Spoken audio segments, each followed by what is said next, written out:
In its programming of our minds, this is one of the barriers that the world has set up to prevent us from finding out the real truth. There is one thing the world does not want us to find out, and that is the truth about ourselves. Why? Because then we will become free. We can no longer be controlled, manipulated, exploited, drained, enslaved, imprisoned, vilified, or disempowered. Therefore, the inner voyage of discovery is cloaked over with an aura of mystery and foreboding. What is the real truth about this voyage? The real truth is that as we go within and discard one illusion after another, one falsehood after another, one negative program after another, it gets lighter and lighter. The awareness of the presence of love becomes stronger and stronger. We will feel lighter and lighter. Life becomes progressively more effortless. Every great teacher since the beginning of time has said to look within and find the truth, for the truth of what we really are will set us free. If what is to be found within ourselves were something to feel guilty about, something that is rotten, evil, and negative, then all the world's great teachers would not advise us to look there. On the contrary, they would tell us to avoid it at all costs. We will discover that all of the things the world calls evil are right on the surface. They are right on the top, as the superficial, outer thin layer. Beneath these errors is mistakenness. We are not rotten, only ignorant. As the quantity of guilty fear and the energy accompanying it are relinquished, we will notice that physical diseases and symptoms begin to disappear. The capacity to love ourselves in the form of increased self-esteem returns, and with it comes the capacity to love others. Being freed from guilt brings about a renewal of life energy. This can be dramatically witnessed in many people who are converted through religious experience. The sudden freedom from guilt through the mechanism of forgiveness is responsible for thousands of recoveries from serious and advanced diseases. Whether or not we agree with their religious concept is immaterial. What is important to notice is that the alleviation of guilt is accompanied by a resurgence of life energy, well-being, and physical health. When it comes to healing ourselves and increasing our own emotional health, it pays to be paranoid. We become aware of all the guilt mongers in our life and their deleterious influences. We can ask ourselves, could we not achieve the same motivation or behavior out of love rather than out of fear and guilt? Is guilt the only reason we don't stab our neighbor? Why couldn't it be that we would refuse to stab our neighbor because we love and care for him as a fellow human being who is intrinsically innocent and who is struggling to grow, but may make mistakes along the way just as we ourselves have done? Would not following religious teachings, whatever they are, be more effective if done out of love and appreciation rather than out of guilt and fear? We can ask ourselves, what do we really need guilt for anyway? What possible service do we get out of it? Are we so miserably stupid that we behave only out of guilt? Are we so unconscious? Cannot consideration for the feelings of others replace guilt as a motivation for appropriate human behavior? As we examine these issues and look at their social origins, we see that the Middle Ages are far from over. The Inquisition has merely taken on newer and subtler forms of cruelty. We have unwittingly bought into a system of negativity that is currently running the planet. To make wrong and to make guilty is really a form of cruelty, is it not? We have allowed others to program us with methods of self-torture, and we can see that we have retaliated by inviting others to torture themselves in return. We have allowed ourselves to be manipulated by guilt, and we turn it around and use that same mechanism of guilt to try to exploit and control others. The degree to which we have not allowed ourselves to experience the reality of our true self is represented by our resentment toward those who have actually done so. We resent their aliveness in the areas in which we feel disabled. This sobering truth is represented by the story of the man who walks along the beach and comes upon a fisherman with a pail full of crabs. He says to the fisherman, "You'd better put a cover on that pail or the crabs will get out." "Well, no," says the wise old fisherman. "There is no need for that. You see, as one crab crawls up the side of the pail to get out, the other crabs reach up and grab him and pull him back down. So there's no need for a cover." As we keep letting go, getting lighter and becoming freer, we will, unfortunately, see that the nature of the world is like that pail of crabs, and then the full extent of its negativity becomes apparent. When we become totally aware of the bill of goods that we have been sold, it is very likely that we will feel anger and a strong desire to become liberated from the constraints of negativity. Chapter 7. Desire. This emotion may range from a mild wanting to an obsessive, driven craving for something or someone. It is also expressed as greed, obsession, hunger, envy, jealousy, clinging, hoarding, ruthlessness, fixation, frenzy, exaggeration, overambition, selfishness, lust, possessiveness, control, glamorization, insatiability, and acquisitiveness. Never satisfied, never enough, must have. The underlying quality of this emotion is its drivenness. When we are at the effect of desire, we are no longer free. We are controlled by it, run by it.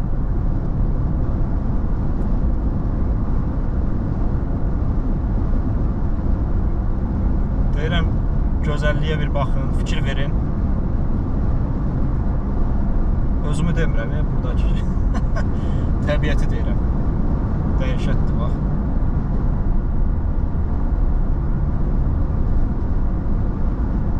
Run by it, enslaved and led about by the nose by it. Here again, the essential point of freedom is whether we have chosen consciously to fulfill a certain want, or whether we are just being blindly run by unconscious programs and belief systems.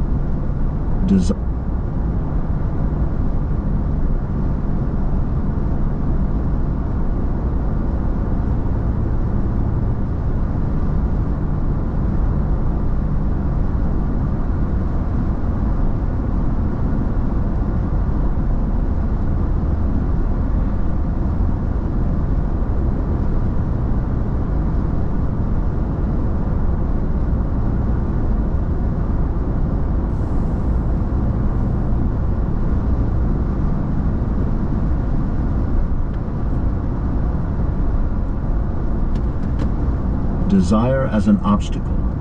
There is often a lack of understanding of the function of wanting and desire. The main illusion is seen in the statement, "The only way that I'll get what I want is by desiring it. If I let go of my desire, then I won't get what I want." Actually, the opposite is true. Desire, especially strong desire, e.g. cravingness, frequently blocks our getting what we want. Why is this so? Actually, the way something comes into our life is because we have chosen it. It was the result of our intention, or we made a decision for it. It has come into our life in spite of desire. The desiring was actually the obstacle to its achievement or acquisition. This is because desire literally means I do not have. In other words, if we say that we desire something, we are saying that it isn't ours. When we say that it isn't ours, we put a psychic distance between ourselves and what we want. This distance becomes the obstacle that consumes energy. The impossible becomes possible as soon as we are totally surrendered.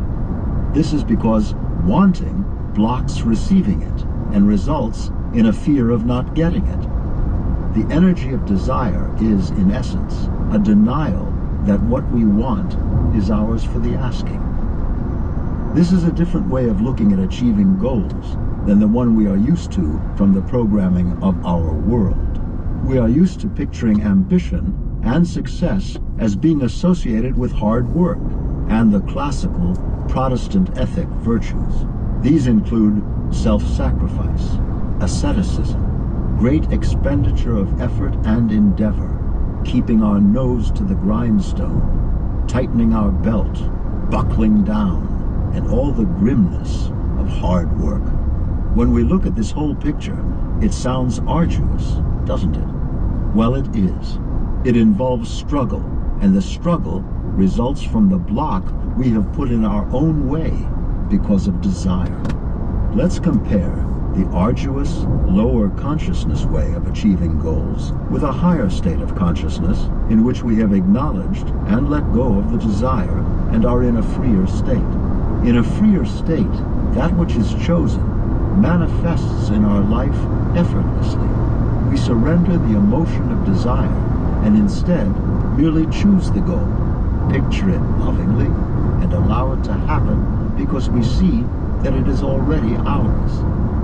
Why is it already ours?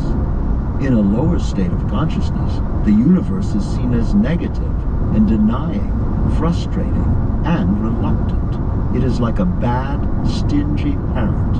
In a higher state of consciousness, our experience of the universe changes. It now becomes like a giving, loving, unconditionally approving parent who wants us to have everything we want, and it is ours for the asking. This is creating a different context. It is giving the universe a different meaning. Although the world may be stingy and hostile to other people, there is no reason why we should buy into this paradigm. When we buy into it, we make it that way in our own life. As we experience the letting go of desires, we begin to see that what we have chosen will come into our life almost magically. What we hold in mind tends to manifest. As was said before, during times of supposed high unemployment, some people are not only employed, but have 2 or 3 jobs. This was a shockingly new way of looking at the world when it was first encountered. There was the hope that it was true, but also a skepticism that said, this just isn't possible on a pragmatic level. A strict Protestant ethic background made it hard to believe. Nonetheless, the willingness was there to be open-minded enough to give it a try. Here was the initial experience with letting go of desire. Personal goals were written down, followed by a letting go of the desire for them. It sounds paradoxical, but that is the process. Identify the goals, and then let go of wanting them. One goal that had been held in mind for several years was an apartment in New York City, because work commitments required a lot of commuting and money spent on hotel rooms. A small apartment in the city, a so-called pied-à-terre, would be the economical solution.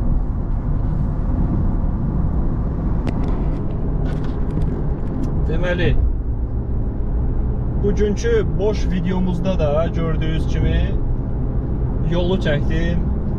Kitaba qulaq asıram. Mən adətən maşında gedəndə kitaba qulaq asmağı xoşlayıram. Xoşlayıram deyəndə musiqiyə falan demək olar ki, heç qulaq asmıram. Ya kitaba qulaq asıram, ya da heç bir şeyə. Bu günləri getmişdim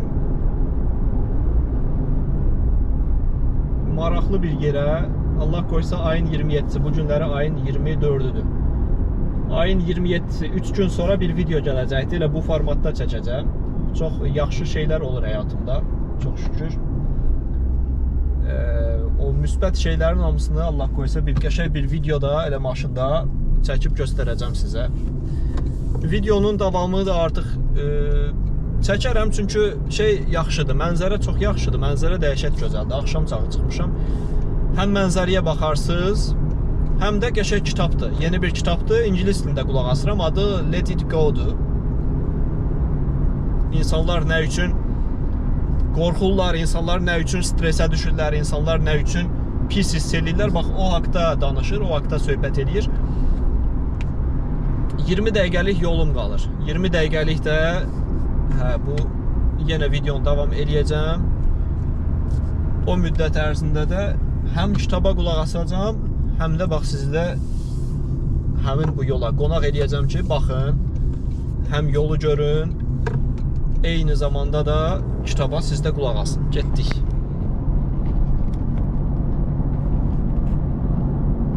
Bax, belə.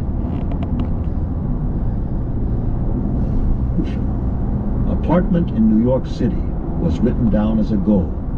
When utilizing this way of achieving goals, we include all of the details, as impossible as they may seem to the rational mind to achieve. So the ideal apartment was detailed, reasonably priced, on Fifth Avenue in the 70s block, right next to an entrance to Central Park, at least 8 or 9 floors up, and in the rear, so that the street noise would be minimized and not any bigger than about 2.5 rooms. The next day at work, it was busy as usual, with a big caseload, meetings and patient visits. In between the meetings and patients, the feeling of wantingness for the apartment would be acknowledged and let go. And as the day progressed, the apartment was actually forgotten. At 4:30 p.m., after the last patient, there was suddenly the impulse to drive into the city. Deyirəm, bu mənzərəyə bir fikir verin dostlar. Dəhşətdir, dəhşət. Adamın yaşama həvəsini 1'ə 10 artırır, 1'ə 100 artırır. Dünyada olduğumuz üçün çox həqiqətən şanslıyıq. Çox şanslıyıq. Dəhşət şanslıyıq. Bunu çox azımız dərk edirik. Nəysə, davam edək. Despite the fact that it was ostensibly rush hour, the road was clear and the drive took only half an hour. The car cruised to about 73rd and Lexington, pulling up to the nearest real estate office. Rather magically, there happened to be a parking space open right in front of the real estate office. The real estate officer, upon hearing the tongue-in-cheek announcement that an apartment on Fifth Avenue was desired, looked with surprise and said, "Well, you are certainly in luck. Exactly 1 hour ago, we listed the only apartment for rent on all of Fifth Avenue, at 76th Street, on the 9th floor. It's the rear apartment, 2.5 rooms, and the rent is reasonable. Rent control at $500 a month. It has just been painted, and you can move in anytime." So we walked over and viewed the apartment. It fit the description of the goal exactly. The lease was signed on the spot. Thus, within 24 hours of trying the letting go technique on a specific personal goal, the goal was a reality. It had been something that was almost impossible to find, and yet it happened exactly as pictured, effortlessly, and with no negative emotions. It was an easy and joyous experience. This is not an unusual experience, but a typical one, because in this case, the desire was moderate and could, without much effort, be totally surrendered. By being totally surrendered, this means that it was okay if the apartment happened, and it was okay if it didn't. Because of being totally surrendered, the impossible became possible, manifesting itself effortlessly and rapidly. We can all doubt this mechanism and look back at things that we wanted and that were achieved through ambition, desire, craving, and even obsessive, frenzied wanting. The mind says, well, what if I had let go of the desire for those things? If it weren't for the desire, how would I have gotten them? The truth is, we could have gotten them anyway, only without anxiety, fear of not getting, without all the energy expenditure, without all the effort, without all the trial and error, and without all the hard work. Well, the mind says, if we got it effortlessly, how about the pride of achievement? Wouldn't we have to sacrifice that? Well, yes, We would have to relinquish the vanity of all that sacrifice and hard work that we put into it. We would have to give up the sentimentality about the self-sacrifice and all the pain and suffering we went through to achieve our goals. This is a peculiar perversion in our society, isn't it? If we suddenly become successful almost effortlessly, then people are envious. It really annoys them that we didn't have to go through all kinds of anguish, pain, and suffering to get there. Their mind believes that such anguish is the cost that must be paid for success. Let's look at this belief. If it weren't for the negative programming that made us believe otherwise, why should we go through any cost of pain and suffering to achieve anything in our life? Isn't that a rather sadistic view of the world and the universe? Other blocks to the achievement of our wants and desires, of course, are unconscious guilt and smallness. Peculiarly, the unconscious will allow us to have only what we think we deserve. The more we hang on to our negativity and the small self-image that results, the less we think we deserve, and we unconsciously deny ourselves the abundance which flows so easily to others. That is the reason for the saying, the poor get poorer and the rich get richer. If we have a small view of ourselves, then what we deserve is poverty, and our unconscious will see to it that we have that actuality. As we relinquish our smallness and revalidate our own inner innocence, and as we let go of resistance